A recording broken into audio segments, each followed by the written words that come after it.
يمحق الله الربا ويربي الصدقات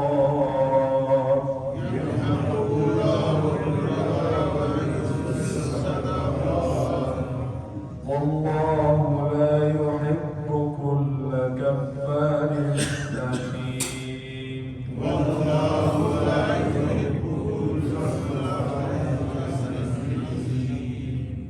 إن الذين آمنوا وعملوا الصالحات وأقاموا الصلاة وآتوا الزكاة لهم أجرهم عند ربهم إن الذين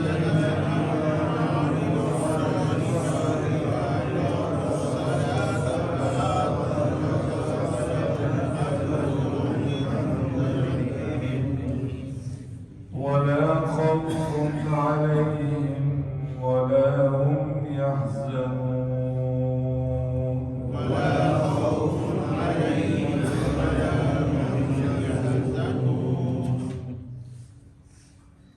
الذين ينفقون جو لوگ خرچ کرتے ہیں اموالهم اپنے مال باللیل فرمایا رات میں والنہار اور دن کو سرا فرمایا کہ چھپا کر وعلانیہ اور ظاہر میں فلہم اجرہم عند ربہم ان کے لیے ثواب ہے ان کا اپنے رب کے پاس ولا خوف علیہم نہ ڈر ہے ان پر ولا هم يحزنون اور نہ وہ غمگین ہوں الذين يأكلون الربا جو لوگ کھاتے ہیں سود لا يقومون نہیں اٹھیں گے قیامت کو الا كما يقوم الذي جس طرح کے اٹھتا ہے وہ شخص يتخبطه الشیطان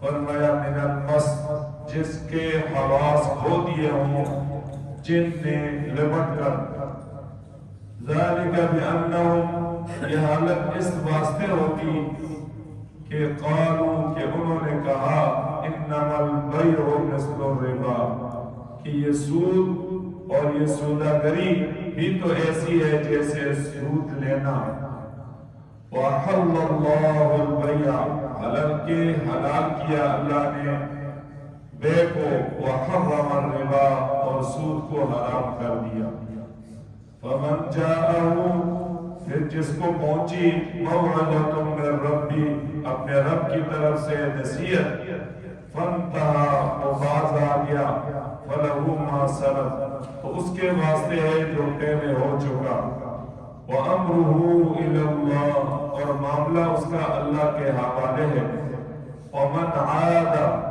اور جو کوئی پھرا فَأُولَئِكَ أَصْحَابُ النَّارِ فرمایا وہ لوگ ہیں دوزخ والے ہم فیہا خالدون اس میں ہمیشہ رہیں گے یمحق اللہ الربا مٹاتا ہے اللہ سود کو ویربی الصدقات اور خیرات کو بڑھاتا ہے واللہ لا يحب اور اللہ پسند نہیں فرماتے کل کفار فرمایا ناشکرے کو عظیم اور گناہگار ان الذین آمنوا جو لوگ ایمان لائے وعملوا الصالحات اور نیک اعمال کیے واقاموا الصلاۃ اور نماز کو قائم رکھا وآتوا الزکاۃ اور دیتے رہے زکات لہم اجرہم ان کے لیے ثواب ہے عند ربہم ان کے رب کے پاس ولا خوف علیہم اور نہ ان کو خوف ہے ولا هم يحزنون اور نہ وہ غمگین ہوں گے پہلی آیت میں اللہ کریم فرما رہے ہیں کہ الذین ينفقون اموالهم فرمایا جو اپنے مال کو خرچ کرتے ہیں اب مال کو خرچ کرنے کے چار جو ہے وہ طریقے بتا دیے رات کو خرچ کرتے ہیں دن کو خرچ کرتے ہیں چھپا کر خرچ کرتے ہیں یا ظاہر میں خرچ کرتے ہیں فرمایا جس حال میں بھی جس وقت بھی وہ خرچ کریں گے اللہ کریم ان کو اس کا بدلہ عطا فرمائے حضرت علی رضی اللہ تعالیٰ عنہ اسی پر عمل کرتے، گویا آپ کے پاس پیسے ہوتے، آپ رات کو بھی خرچ کرتے، دن کو بھی خرچ کرتے، اور کچھ پیسے ظاہر میں بھی خرچ کرتے اور کچھ خفیہ طور پر بھی خرچ کرتے۔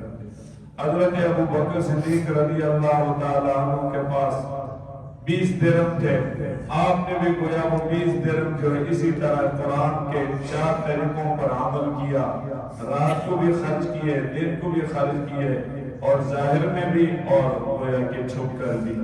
یہ قرآن جیسے نازل ہوتا تھا صحابہ کرام ویسے ہی اس پر عمل پیرا ہوتے تھے، اور سب سے پہلے عاملین قرآن اور شریعت پر عمل کرنے والے وہ صحابہ کرام ہیں۔ صحابہ کرام نے جیسے عمل کر کے بتایا، گویا قیامت تک ایسے عمل کرنے والے کوئی نہیں ملیں گے اور نہ ان کی مثال ملے گی۔ صحابہ کرام دین پر ایسے فدا تھے، انہوں نے جب کلمہ پڑھ لیا، نبی کریم صلی اللہ علیہ وسلم کے دست مبارک پر ایمان لے آئے، تو اس میں پھر کوئی ایک نہیں دیکھی انہوں نے، گویا کہ جو کچھ آیا اس پر صحیح معنوں میں عمل کیا اور اس پر عمل پیرا ہو گیا۔ تو اللہ کریم بھی فرما رہے ہیں کہ جس حال میں بھی تم خرچ کرو، تو معلوم یوں ہوا کہ خرچ کرنے کے لیے کوئی دن مقرر نہیں ہے، کوئی تاریخ مقرر نہیں ہے۔ جیسے لوگ جو ہے خرچ کرنے کے لیے صرف جمعرات کو ڈھونڈتے ہیں، جمعرات میں خرچ کرتے ہیں، یا لوگ خرچ کرنے کے لیے 11ویں تاریخ کو دیکھتے ہیں، یہ کچھ بھی نہیں ہے۔ گویا کہ خرچ کرنے کے لیے اللہ کریم نے کوئی وقت مقرر نہیں فرمایا، جمعرات ہو، ہفتہ ہو، پیر ہو، منگل ہو، جو بھی دن آ جائے، لہذا جب بھی موقع ملا لہذا اللہ کے راستے میں اللہ کی رضا کے لیے خرچ کیا جائے۔ اس کے لیے کوئی مہینے کی تاریخ بھی نہیں ہے کہ 11ویں تاریخ آئے گی تو پھر خرچ کریں گے، نہیں، اللہ کریم نے کوئی تاریخ مقرر نہیں فرمائی، جو بھی تاریخ ہو، جب بھی موقع مل جائے لہذا اللہ کے راستے میں دے دیا جائے۔ اس لیے کہ آدمی نیکی میں اگر سستی کرے گا تو ایک طرف سے فرشتہ جو ہے وہ نیکی کی طرف ابھار رہا ہے، دوسری طرف شیطان جو ہے وہ برائی کی طرف ابھار رہا ہے۔ اب اگر آدمی تاخیر کرے گا تو شیطان کا شکار بن جائے گا، اور اگر اس نے فوراً اس نیکی پر عمل کیا تو شیطان کے ورغلانے سے گویا وہ بچ جائے گا۔ تو اس لیے اللہ کریم فرما رہے کہ 4 طریقوں میں جو طریقہ وہ فرمایا، جس طریقے پر بھی وہ خرچ کرے، فَلَهُمْ أَجْرُهُمْ عِنْدَ رَبِّهِمْ، ان کے لیے ثواب ہے اپنے رب کے پاس، اور وَلَا خَوْفٌ عَلَيْهِمْ، نہ ان کے اوپر ڈر ہوگا۔ خوف سے مراد دنیا کا خوف ہے کہ دنیا کا ڈر بھی نہیں رہے گا، وَلَا هُمْ يَحْزَنُونَ، اور نہ آخرت میں وہ غمگین رہیں گے کہ ہم نے یہ عمل کیوں ایسا کیا، لہذا ان کو یہ غم بھی نہیں ہوگا، نہ دنیا کا خوف ہوگا اور نہ غم ہوگا۔ آگے فرمایا الذین یأکلون الربا، جو لوگ سود کھاتے ہیں، اور لا یقومون، نہیں اٹھیں گے قیامت کو، الا کما یقوم الذی، مگر جس طرح اٹھتا ہے وہ شخص، یتخبط الشیطان من المس، جس کے حواس کو کھو دیا جن نے لپٹ کر، یعنی جس طرح ایک آدمی کے اوپر جن کی تاثیر ہو جاتی ہے اور جنات جو ہے اس پر داخل ہو جاتے ہیں، اس کی کیفیت جو ہے وہ تبدیل ہو جاتی ہے۔ فرمایا یہ لوگ جنہوں نے سود کھایا ہوگا قیامت کے دن ان کی کیفیت بھی اسی طرح ہوگی۔ اب یہ جنات ہیں، ان میں کافر بھی ہیں، مسلمان بھی ہیں، ان میں اچھائی کرنے والے بھی ہیں، ان میں برائی کرنے والے بھی ہیں، ہمیں نظر نہیں آتے لیکن سارے کچھ اسی طرح ہیں جس طرح انسانوں کے اندر ہیں۔ اللہ کریم گویا کہ اس جس پر جن کی تاثیر ہو جائے، جس پر جن آ جائے، اس کی مثال دے رہے ہیں۔ فرمایا کہ یہ لوگ اس طرح جو ہے خواص پاتا ہوں گے جس طرح جو ہے کسی کے اوپر جن آ جائے۔ ذالک بأنہم قالوا، اور یہ اس واسطے کہ انہوں نے کہا انما البیع مثل الربا، کہ یہ بے جو ہے یہ بھی سود لینے کی طرح ہے۔ گویا انہوں نے بے کو، خرید اور فروخت کو بھی گویا سود کے ساتھ جو ہے وہ برابر کر دیا، حالانکہ سود اور بے میں بڑا فرق ہے۔ بے خرید اور فروخت کوئی کرتا ہے، کوئی تجارت کرتا ہے، اس میں نفع بھی ہوتا ہے، اس میں نقصان بھی ہوتا ہے، اون نیچ آتی رہتی ہے، لیکن سود میں گویا کہ اس کو کوئی نقصان نہیں ہوتا، وہ ایک ہی کیفیت پر رہتا ہے۔ تو لہذا یہ بیوقوف لوگ ہیں جو سود کو اور بے کو جو ہے وہ برابر ٹھہرا رہے ہیں۔ اللہ البیع، اللہ نے حلال کیا بے کو، وحرم الربا، اور حرام کر دیا سود کو۔ جب مکہ فتح ہوا، مکہ فتح ہونے کے بعد نبی کریم صلی اللہ علیہ وسلم نے فرمایا آج کے بعد جو ہے سودی لین دین جو ہے یہ فرمایا ختم کر دو، اور فرمایا میرے خاندان کے اندر جتنا بھی سود ہے فرمایا وہ سارا ہم نے چھوڑ دیا، اب ہم کسی سے نہیں لیں گے۔ تو جب اعلان ہو گیا اور اللہ کریم نے فرمایا کہ یہ سود جو ہے یہ تمہیں فائدہ مند نہیں ہے بلکہ یہ نقصان دہ ہے، تو اب اگر مسلمان اگر سود کا کاروبار کرے گا، سود کا لین دین کرے گا، تو اس صورت میں وہ جہنم کو اپنے لیے خرید رہا ہے۔ دنیا میں ظاہر میں اس کو تھوڑا سا فائدہ تو نظر آئے گا، لیکن یہ فائدہ کل کو قیامت کے دن اس کے لیے عذاب کی صورت میں بن جائے گا۔ اسی لیے اللہ کے نبی صلی اللہ علیہ وسلم نے فرمایا کہ یہ سود جو ہے کھانے والا اور دینے والا، لکھنے والا اور اس میں گواہ، ان ساروں پر اللہ کی لعنت ہو۔ تو گویا کہ اس میں جو گواہ بن رہے ہیں اس پر بھی لعنت ہے، جو لکھ رہا ہے سودی معاملات کو اس پر بھی اللہ کی لعنت ہے۔ آج مسلمانوں میں اکثریت ایسے ہیں جو کسی نہ کسی طریقے سے سود میں ملوث ہیں، اور سود کا نام تبدیل کر کے وہ اپنے دل کو مطمئن کرنے کی کوشش کرتے ہیں کہ ہم جو ہے کاروبار کر رہے ہیں، یا ہم مظالمت کر رہے ہیں، یا ہم جو ہے فلاں کر رہے ہیں۔ لیکن یاد رکھیں حرام کا نام تبدیل کرنے سے حرام جو ہے وہ جائز نہیں ہو سکتا۔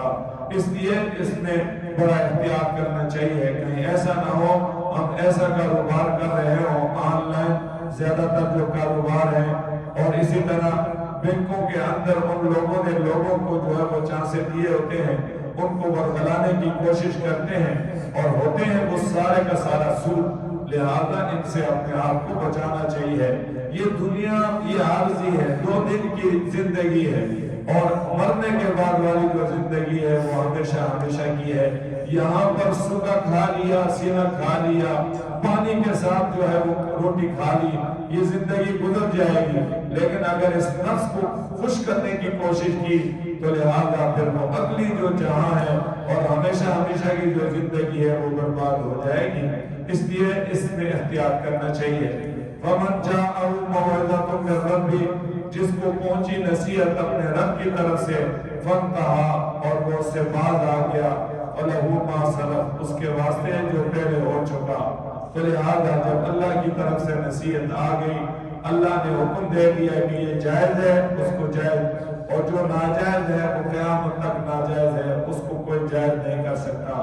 وَأَمْرُهُ إِلَى اللَّهِ، اور معاملہ اس کا اللہ کے حوالے ہے۔ وَمَنْ عَادَ، اور فرمایا پھر لوٹا، أُولَٰئِكَ أَصْحَابُ النَّارِ، وہ لوگ ہیں دوزخ میں رہنے والے، ہم فیہا خالدون، اس میں ہمیشہ کے لیے رہیں گے۔ آگے اللہ کہیں فرما رہے یمحق اللہ الربا، اللہ سود کو مٹاتا ہے، وَيُرْبِي الصَّدَقَاتِ، اور خیرات کو بڑھاتا ہے۔ اب اللہ سود کو مٹاتا ہے، اب 15 صدی کے مسلمان سود کو عام کرنے کی کوشش کر رہے ہیں، حکمران بھی سود کو عام کرنے کی کوشش کر رہے ہیں، عوام بھی کوشش کر رہی ہے کہ کسی طریقے سے سودی کاروبار ہو۔ بہت سارے لوگ ایسے بھی ہوتے ہیں وہ کہتے ہیں جی ہم کاروبار نہیں کر سکتے، تو اب اگر آپ ان پیسوں کو استعمال میں لائیں گے تو یہ بھی ختم ہو جائیں گے، لہذا ہم مجبوری کے بعد جو ہے گویا ان پیسوں سے سود لے کر کھا رہے ہیں۔ تو یہ کوئی مجبوری نہیں ہے، یہ صرف نفس کو خوش کرنا ہے۔ کیوں ہم لوگ چاہتے ہیں کہ ایک وقت میں ہمیں 4 کھانے ملتے رہیں، ان میں اگر کمی آ جائے تو ہم اس کو برداشت نہیں کرتے، لہذا یہ کوئی مجبوری نہیں ہے۔ مجبوری جب ہو تو صورت میں تو حرام کھانا بھی جائز ہے، لیکن یہ جو آج مسلمانوں نے اپنے لیے مجبوری ڈھونڈ لی، یہ کوئی مجبوری کے اس دائرے میں داخل نہیں ہو رہے، اس لیے اپنے آپ کو بچانا چاہیے۔ واللہ لا یحب، اور اللہ کو خوش نہیں ہے کل کفار اثیم، کسی ہر جو ہے ناشکرا اثیم گناہگار، یعنی اللہ کو ناشکرا آدمی بھی پسند نہیں ہے اور ایک گناہگار آدمی بھی پسند نہیں ہے۔ جو بندہ گناہ کرتا ہے وہ اپنے رب سے دور ہو جاتا ہے، اور جو بندہ نیکی کرتا ہے وہ اپنے رب کے قریب ہو جاتا ہے۔ اب دیکھیں اللہ کے قریب ہونے کی وہ جو ہے علامتیں بتا دی اور وہ اعمال بتا دیے، فرمایا ان الذین آمنوا، جو لوگ ایمان ہیں، پہلی اللہ کے قرب ہونے کی علامت جو ہے وہ ایمان ہے۔ ایمان نہیں ہے جتنی بھی نیکیاں کرتا رہے وہ کچھ بھی فائدہ نہیں دیں گے۔ لہذا پہلی علامت ہے ان الذین آمنوا، جو لوگ ایمان لائے۔ اس کے بعد وعملوا الصالحات، نیک اعمال کیے۔ اب دیکھیں ہم مسلمان بھی بڑے ہوشیار بنتے ہیں 15ویں صدی کے، ہم کہتے ہیں یار اللہ بڑا رحیم اور کریم ہے لہذا اللہ معاف کر دے گا۔ تو اگر اللہ معاف کرتے تو پھر عامل الصالحات کی کیا ضرورت تھی؟ پھر صحابہ اکرام اور نبی کریم صلی اللہ علیہ وسلم اپنے جو ہے وہ جسم کو کیوں لو لوہان کرتے، پھر آپ جو غزوات میں کیوں نکلتے؟ یہ اللہ کریم فرما رہے ہیں عامل الصالحات، ایمان کے بعد نیک اعمال ہے۔ اب نیک اعمال میں پہلا عمل کیا ہے؟ اقام الصلاۃ، قائم رکھا نماز کو، اس لیے کہ نماز بنیاد ہے۔ اللہ کے نبی نے فرمایا الصلاۃ عماد الدین، یہ نماز دین کا ستون ہے۔ جس نے نماز کو قائم کیا اس نے ستون کو قائم کیا، اور جس نے نماز کو چھوڑ دیا اس نے دین کے ستون کو جو ہے وہ ڈھا دیا۔ تو پہلا سوال مسلمان سے، ایمان والے سے، اور گویا کہ اس سے کیا ہوگا نماز کے بارے میں کہ اس کی دیکھو نمازیں اس کی پوری ہیں یا نہیں۔ اگر نمازیں پوری ہیں تو اس صورت میں اللہ کریم فرمائیں گے باقی اس کی نیکیاں نہیں دیکھو اور اس کو لے جاؤ جنت کی طرف۔ اور اگر پہلا سوال نماز کا جو پورا نہ ہوا اللہ کریم فرمائیں گے باقی نیکیوں کو چھوڑو، جب اس کی نماز ہی مکمل نہیں ہے تو لہذا اس کو لے جاؤ۔ تو اس لیے اقام الصلاۃ، قائم رکھا نماز کو۔ نماز کو قائم رکھنا کیا ہے؟ گویا کہ 5 وقت کی نماز تکبیر اولیٰ کے ساتھ پڑھنا مرد کو یہ ضروری ہے، اور عورت کے لیے یہ ہے کہ وہ اپنے گھر میں ایسے مقام پر نماز پڑھے جہاں پر جو ہے گویا کہ غیر کی نظر نہ پڑے، گویا ستر ہو، اور گویا کہ وہ صحیح طریقے کے ساتھ نماز پڑھی جائے۔ اقام الصلاۃ، قائم رکھا نماز۔ آج دیکھیں کتنے مسلمان نماز پڑھ رہے ہیں، کتنے نوجوان نماز پڑھ رہے ہیں، گھروں کے اندر نوجوان اولاد جو ہے بے نمازی ہے، نماز کی کوئی فکر نہیں ہے۔ اللہ کے نبی نے فرمایا جو صبح کی نماز پڑھتا ہے وہ میری زمان میں آ جاتا ہے، اور صبح کی نماز جو ہے وہ چھوڑ رہے ہیں۔ گھر سے جو ہے 6 آدمیوں میں سے 1 آدمی نماز پڑھتا ہے، 5 آدمی نماز نہیں پڑھتے، تو جس گھر کے اندر 5 بے نمازی ہوں گے اس گھر کا کیا حالت ہوگا؟ وہ ایک بے نمازی کا اثر جو ہے وہ 40 گھروں تک پہنچتا ہے، تو جس گھر کے اندر 5 بے نمازی ہیں اس گھر کا کیا ہوگا؟ سب سے بڑا جادو تو یہ ہے۔